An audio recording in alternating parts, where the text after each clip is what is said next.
Hello everyone, this is Tom Fox and I'd like to welcome you to episode 280 of the FCPA Compliance Report. The FCPA Compliance Report is sponsored by the Red Flag Group. The Red Flag Group is a business advisory, information services, and technological firm that helps clients manage risk across 4 key risk areas. These risk areas include sales and sales channels, including distributors, resellers, and partners, suppliers, customers, and human capital. Human capital consisting of employees and contractors.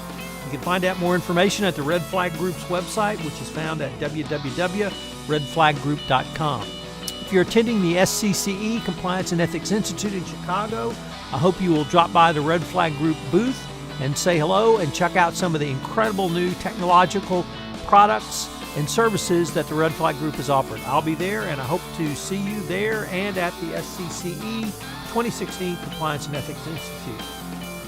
Today I have with me Rich Gargenti and Tim Headley. They are both with KPMG and they have written a very useful new book entitled The New Era of Regulatory Enforcement, a comprehensive guide for raising the bar to manage risk. In this book, they take a look at a wide variety of risk areas, including bribery and corruption, money laundering, economic trade and sanction, market manipulation, insider trading, financial reporting fraud, unfair deceptive trade practices, offshore tax evasion, fraud and misconduct in healthcare, and fraud and misconduct in the life sciences. But I visit with them about their outlines of a framework for managing risk. Their outlines, I found, work across multiple types of risks, and they work for really any type of compliance program. The episode comes in at 25 minutes or so. I think you will find it quite interesting. I'm going to link to the book in the show notes.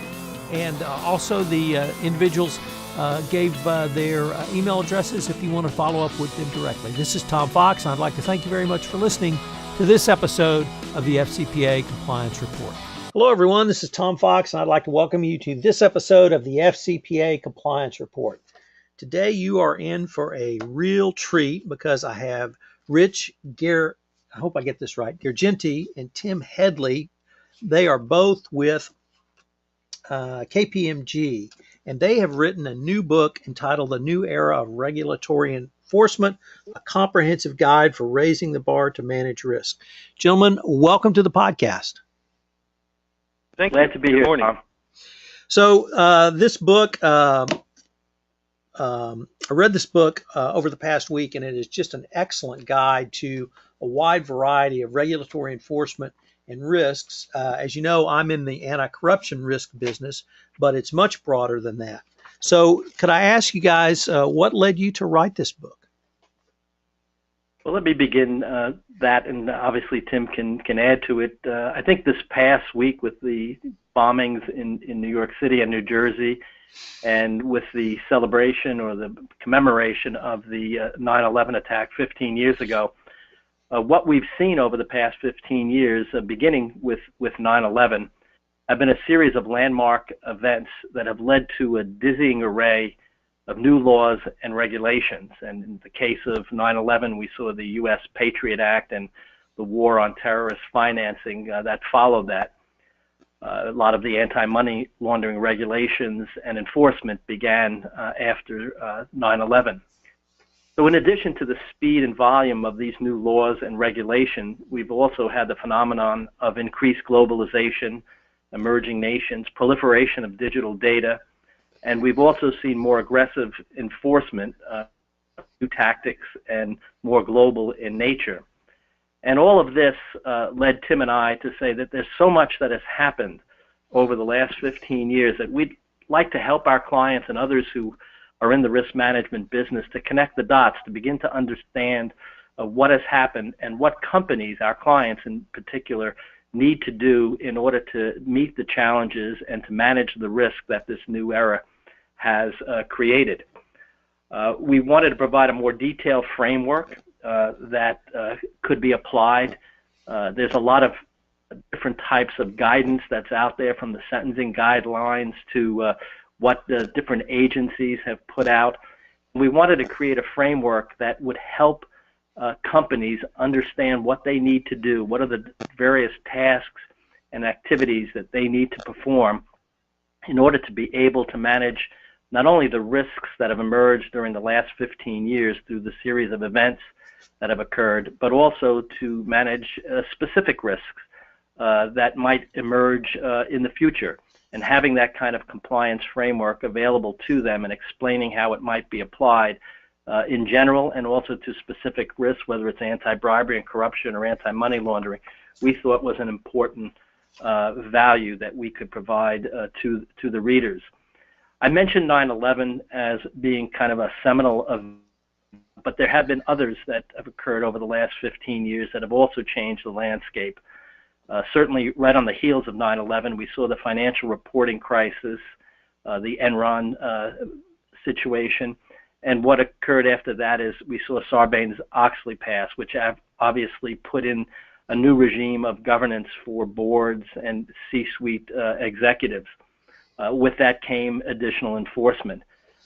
We saw in 2004, 2005, and you've chronicled this quite in detail, a renewed effort around anti-bribery and corruption, which I think had a lot to do with the increased globalization and the emergence of developing countries, in particular the BRIC countries, where many companies were now doing business and created new risks. In 2008, 2009, we saw a financial recession, which was the deepest recession that we had experienced since the Great Depression.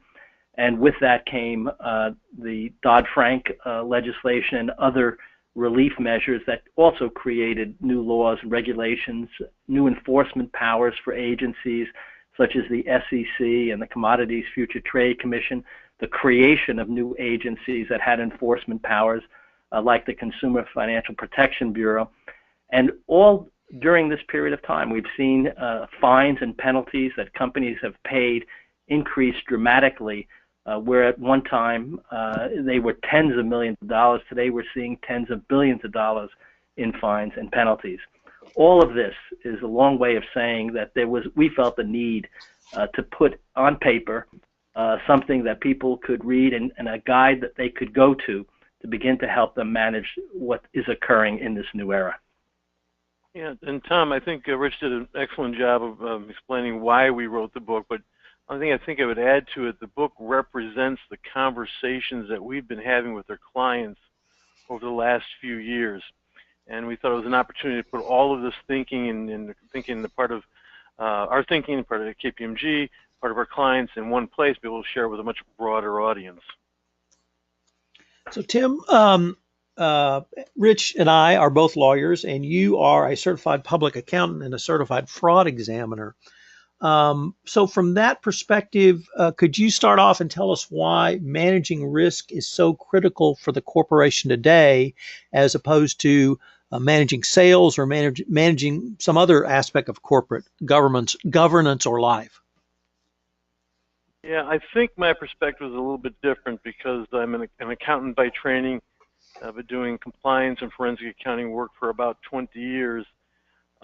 Managing risk is actually, these are the things that threaten the existence and the viability of an organization. I think that the compliance landscape has changed significantly over the last few years, and the risks are that much greater. As an accountant, you think in terms of controls. We think about preventing misconduct. We think about detecting misconduct and responding to it. So I think it's vital that an organization have some sort of mechanism and think proactively about mitigating these risks if they want to maintain their economic viability in this market. I think it was interesting that both Tim and I, while we've worked together for many years now, have different backgrounds and perspectives, and I think we've tried to put those two backgrounds and perspectives together. When I look at it from more of a lawyer's perspective, I see that there are innumerable laws, regulations, and rules out there, and companies are struggling to understand and comply with them. And we also see that those who are willing to invest in effective risk management and compliance can sometimes avoid the consequences of fines and penalties. They can, at the very least, mitigate the harm of the inevitable misconduct or breaches that will occur within an organization. So lawyers who are representing clients who have issues can you take advantage of an effective compliance program, a strong culture of integrity, to be able to argue for leniency. And the government has shown recently that they're willing to listen to those arguments. And they have compliance counsel, as you know, in the Department of Justice, who's evaluating the effectiveness of compliance programs. So from a legal perspective, there's a lot to be gained from taking the time and effort to invest in effective compliance. Yeah, and it's juxtaposed with that whole notion of economic viability. So I think that combination of our backgrounds and skills have done well in moving forward our messaging. So I've often heard the phrase, the 3 lines of defense. Could you all explain what that is, or at least how it relates to compliance? Sure. This is Tim. I'll start, and Rich, of course, jump in where you think appropriate. In essence, the 3rd line defense illustrates how the key parts of an organization, whether it be the board of directors, to management, which in operations would represent the 1st line of defense, to the compliance function, which constitutes the 2nd line of defense, and the role of internal audit, which is the 3rd line of defense, how they all work together to support, in essence, a culture of integrity. The 1st line of defense, management operations, they identify risks and put in place policies, programs, and controls to mitigate those risks. The 2nd line of defense, the compliance function, designs and implements the compliance function itself. They advise management and the board. And importantly, they monitor the overall effectiveness of an organization's compliance efforts. The 3rd line, internal audit, provides a certain level of assurance as to the effectiveness of all of these compliance efforts. So the idea is that it's a construct that looks at all these major components of an organization, how they work together to support compliance. I mean, to simply state it, compliance is not and should not be viewed as a standalone function within an organization. All parts of the organization, whether it's part of the operations or part of the strategy of an organization, need to be involved along with compliance and risk management to ensure that a company has the best organization it can to be able to effectively deal with issues of integrity within their organization. You guys lay out several of the different roles for the corporations, or disciplines within a corporation around compliance. But I'd like to specifically ask you, what's the role of governance in risk management? Well, governance is what ties it all together. It ensures that there is a functioning infrastructure within the organization that supports accountabilities and provides for proper oversight. Without accountability and without independent and objective oversight, you can't have an effective compliance program. And all of that begins with government. Governance supports the proper functioning of the 3 lines of defense that Tim laid out, and ensures that those lines of defense are coordinated, working together, that internal audit, whether it's compliance or whether it's management, are talking to each other, that they're leveraging the systems that they have in order to perform their responsibilities. It ensures that risk and compliance function are properly resourced. One of the things that governance helps determine is what are the resources, what are the tools that the compliance function needs to have, and an effective governance structure will certainly support with proper resources and proper tools the compliance function. I think Rich laid out a lot of all the building blocks of it. If I had to sum it up in kind of one thought, it would be it's the keystone to make all these building blocks actually fit together with respect to compliance. So it's really more just tone. It's actually not only talking the talk, but walking the walk. Yes, it's more than just tone. We talk a lot about tone at the top, what have you, and that's an integral part of it.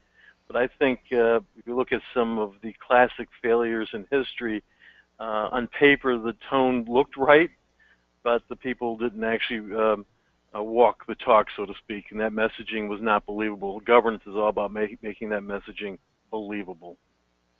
Yeah, I spent a lot of time to chief compliance officers in major companies around the country and globally as well. And this is one of their important discussion topics. You know, what is my response vis-a-vis the board?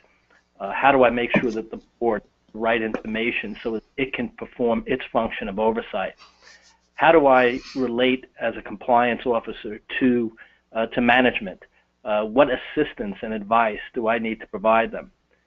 In determining the effectiveness of a compliance program, how do I work with internal audit? All of those questions are addressed if the governance structure of a company is working as it should. And that's why it's not just simply a tone, it's really how the parts connect and who has responsibility and accountability for those parts. Well, Tim, you will probably appreciate this. A couple of years ago, as I mentioned, I'm a lawyer, and a couple of years ago, I discovered something called COSO. And when I read COSO, I thought, gosh, these are compliance controls. This has nothing to do with financial controls.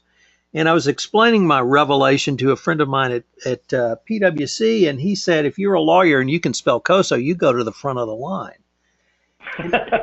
That's a long-winded way of introducing, one, my former ignorance, and two, my revelation as to why controls are the absolute backbone of any compliance program. And you've got some really interesting thoughts on here about not only the three types of controls, prevent, detect, and remediate, but could you explain the difference between detective controls as opposed to preventive controls and what the roles of detective controls are in an effective compliance program? Sure, I'd be happy to do that. Any effective compliance risk management process is going to encompass controls that have essentially three objectives. The first, prevent instances of misconduct from occurring in the first place. Second, detect instances of misconduct when they do occur. And unfortunately, no matter how good your compliance efforts are, some things can go and do go wrong. And then I would call it, I guess, a third pillar of it, respond appropriately and take corrective actions when breakdowns occur. Your preventative controls include, I believe, first and foremost, risk assessments, understanding what the risk landscape looks like. Preventive controls also include codes of conduct and related standards, and these are hugely important, and I think some don't find how important they are, because this is where people learn to apply the right values to decision making, and is at the point of decision where integrity breakdowns take place. That includes employing third-party due diligence. And Tom, from your other podcasts, I know that's been an important component of those podcasts and discussions. Includes organization-wide communications and training, not just some of the things I've heard on your other podcasts. It also includes process-level controls, because the things we've been talking about so far have been sent at the entity level, or process level, are really down to where it's transactional level type controls, another way of putting it. Detective controls include your hotlines and other whistleblower mechanisms. Includes auditing and monitoring of compliance efforts and actual compliance with policies, programs, and controls. In the environment we're in now, another thing that we tried to address fairly deeply in the book was the notion of proactive data analytics and the use of analysis of big data. Most importantly, in preventative, it is important that individual stakeholders, all stakeholders, understand this process, or affirmative obligation to report wrongdoing. We talked earlier about the three lines of defense, but in some sense, and I'm doing this for over 20 years now, and Rich even longer, truly your first line of defense are your own employees and stakeholders, and most of my investigations over those years have actually been derived from employee tips. Finally, you have the response protocol, or response controls, which are used in the form of protocols. You'll have investigative protocols. These will be protocols that are almost a schematic for how to think about investigations. I don't like to make those too prescriptive, but there's certain things that every organization should think about when they are conducting an investigation, like triaging it, who will do the investigation, the resources, and things like that. Do we need to bring in other people into the process? Includes enforcement and accountability protocols. Rich had mentioned earlier holding people accountable with respect to appropriate governance. Also enforcement protocols. I have to make sure that people are disciplined consistently and fairly and appropriately. I would need, as part of response, disclosure protocols. And this is not just disclosure that you would find in your annual financial report and the notes, about whether or not I should think about disclosing potential misconduct to government regulatory bodies. And then finally, and maybe most importantly, remediation protocols. Many of my clients, unfortunately, don't give a whole lot of thought to these, but the idea is I have to remedy the harm caused, and I have to think about if there were control breakdowns. I have to have a feedback loop that says, hey, I need to fix the internal control infrastructure to make sure I don't have these problems in the future. So essentially, Tom, that encompasses that world of prevention, detection, and response controls that you had been referring to. Well, I think Tim outlined it as well as it can be, but I'd like to not add to it, but just point out two things that I think are really critical and that run across all of these, whether it's prevention, detection, and response. One is the importance of technology and data analytics as essential tools, whether it's prevention, detection, or response. Organizations have seen proliferation of their digital data. They've seen significant transition to digital content and records. Their core systems in many instances are outdated, and they need to be able to use the tools that are available today, all the way up from looking at things that may have occurred in the past, which is sort of the traditional way to do things, to artificial intelligence, machine learning, cognitive learning, whatever you want to call it, where they can begin to predict the things that might go wrong within an organization. So there's a lot of work being done, whether it's prevention, detection, and response, to improve the technology and data analytics around risk management and compliance. And let me just put a final emphasis on the point around culture. There's a lot of talk about culture. It's kind of that soft thing that's out there. But the regulators are starting to look at culture with a much more specific eye. We've seen with FINRA, for example, that they've set out a standard of what a culture means and is defined. Organizations are starting to benchmark themselves, whether through interviews, whether it's workshops, whether it's through surveys, to begin to assess their own culture and benchmark it against their past and benchmark it against others in the industry. More and more, the regulators are looking at what the culture of integrity is within an organization. That's whether they've gotten it right. Because even with all the controls in the world, all the proper controls, if the culture of an organization isn't what it should be, then that organization is going to be at higher risk than one that has a good culture. And then I guess finally what I'd like to say is that this is, to me, more of an investment in not only high performance, but high integrity, but also high performance. I think too often companies look at the compliance function as a cost, when in fact it is a cost, but it's also an investment, and it can improve not only the integrity of the organization, but its performance as well. You know, I'm really glad you said that. One of the things that struck me, or stuck with me rather, over the years is I heard John Reed, formerly of Citigroup, say something along the lines of the following: the reason you have brakes on a car is not to slow down. The reason you have brakes on a car is to go fast. And I tell business types that that's the reason you have an effective compliance program, because it allows you, as you said, to have a high performance organization. So I really appreciate those comments. Rich, let me ask, at least start off with this one with you. You touched on the government and what I'd call the FCPA pilot program, where they're giving credit for having compliance programs in place.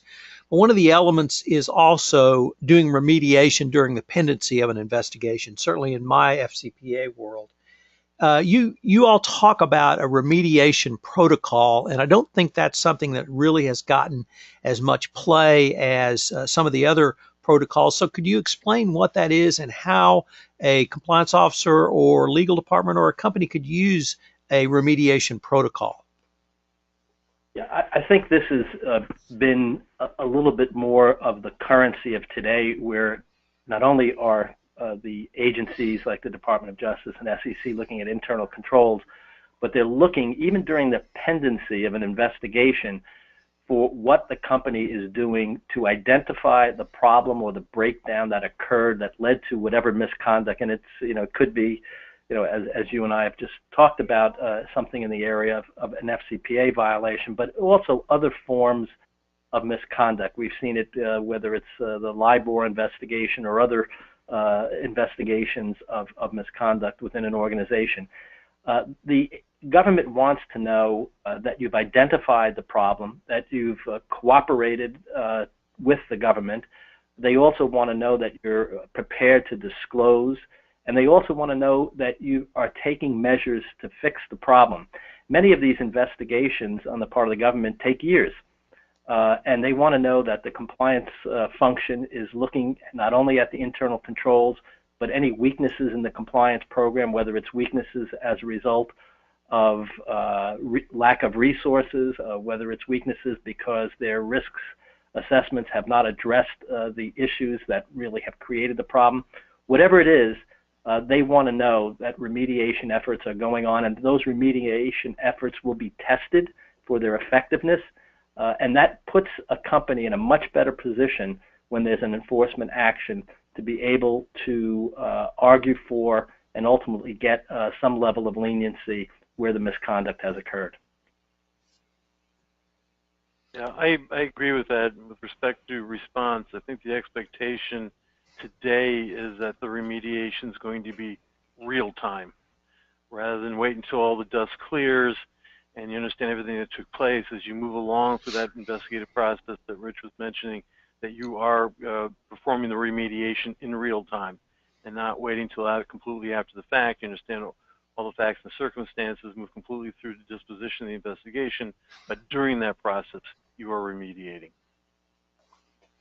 Well, with the certainly in the FCPA world, with the pilot program, they have made clear that extensive remediation is one of the key factors that the DOJ will look at in terms of giving a reduction of a fine penalty or even a declination. So it's something that companies really need to think through, having it in place, both, as you said, Tim, the remediation controls, but also, as you talked about, Rich, the remediation protocol.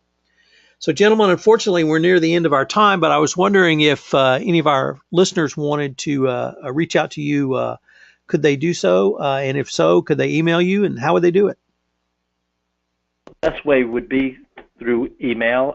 My email address is pretty simple. It's rgirgenti, Girgenti, at kpmg.com, and I will do my best to respond in a very timely fashion if there are any inquiries. Tim? And no, same for me. Email is always best. And the email is thedley, Thedley, also at kpmg.com. And Rich and Tim are the authors of The New Era of Regulatory Enforcement, a comprehensive guide for raising the bar to manage risk. And as I said, I will link to this book in the show notes. I heartily recommend it. It would be a great addition for a general counsel, a compliance officer, a compliance practitioner, or anyone else who wants to understand not only the specific regulatory enforcements that we are facing in business today, but a way to think through or put a framework in place. So, gentlemen, I'd like to thank you very much for taking the time to visit with me today. Thank you, Tom. Appreciate the opportunity to talk to you.